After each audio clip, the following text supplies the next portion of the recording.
Hi everybody, it's that time of the month again. I'm going to go over August numbers. So that was the transactions that happened in July. My name is Caroline Mathis and I'm a real estate agent with Keller Williams Realty.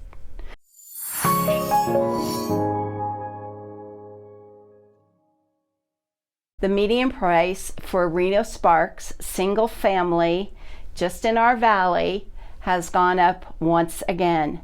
Average price is now $405.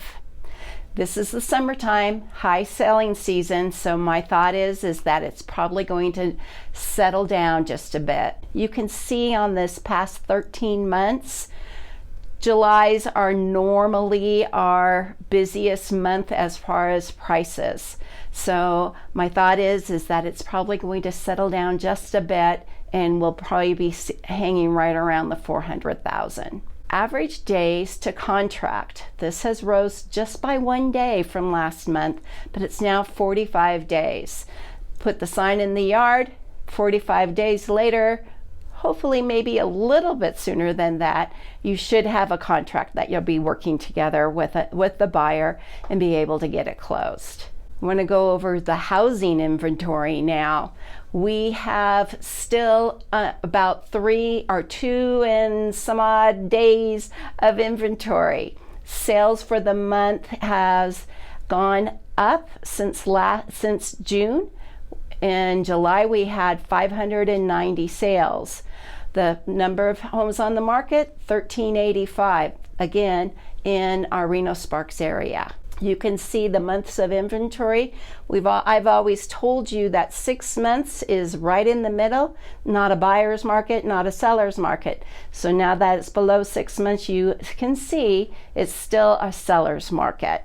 Sparks homes went up just about 1% to the average price being $380,000. The number of homes that have gone on the market has gone down about 8%, being 216. The days to a contract is about 33 days. But let's look at Reno's areas. Their prices have gone up again to 420. The amount of inventory has gone down to the number of homes coming on the market at about 530. And the days to contract is up to the 49 days. I've had a few people ask me, what do you think, Caroline? Are we headed for a recession? And I want to address that. There's been about 4 different companies that have been asked to check and see what they think about the possibility of us going into recession. There's a good chance that we may see a little bit of a downturn in January.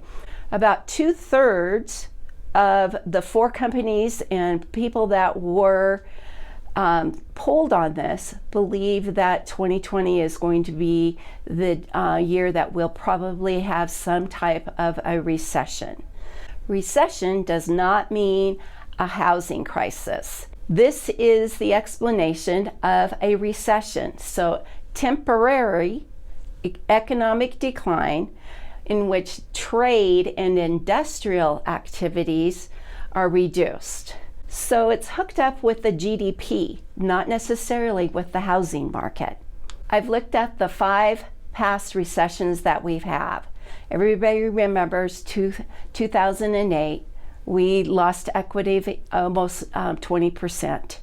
But in 2001, we had a recession. We still had equity to the plus of over 6.5%.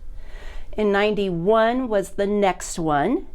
Only had a drop in equity of almost 2%. But looking at 81 and 1980, both of the equities are above the plus sign. So my thought is that with all the lending practices that we have done, there has to be something really big going to be happening if we go back down like we did in 2008. When will it begin? We're thinking that, again, as I said, 2020 is a good possibility that we're going to have some type of a recession. The reasons why People think that there's going to be another trigger is trade policies. We all have been listening to the news. Stock market correction. We've watched it with the news going up and down. Geopolitical crisis. This next year, 2020, is going to be the presidential election again. It's going to be a very interesting election process, and nobody knows what will happen. But I would encourage you to vote, and let's make sure that we get our say in it. If you look at the reasons why the recession, the top 10, guess what? Housing slowdown came in at number 9. So even the people that they've polled don't think that it's going to be a housing slowdown that's going to cause a recession. There's 8 other items that may do it. Projected percentage of appreciation, about 4% this year, and maybe it'll drop next year till about 2.8. But again, like I said on that last graph, it's above the line. It's not going into negative territory. 2021, we may go down just a bit more, but 2020, 2023, we're back at it. A healthy market with appreciation is usually 3 to 5%. We're right in there. Maybe just a little bit below in 2020 and 21. Interest rates continue to be low. The purchasing power with everything that has been transpiring in the past 2 months can possibly give you as much as $75,000 in purchasing power to the good.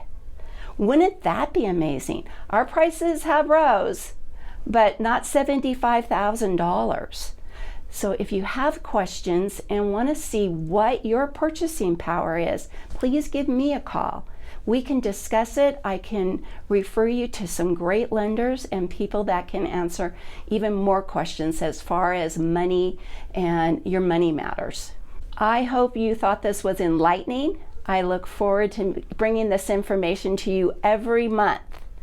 If you know of anyone that's looking to purchase, has questions about downsizing, has questions about moving up, or is looking into the possibility of some investment properties, please give me a call. My telephone number is here.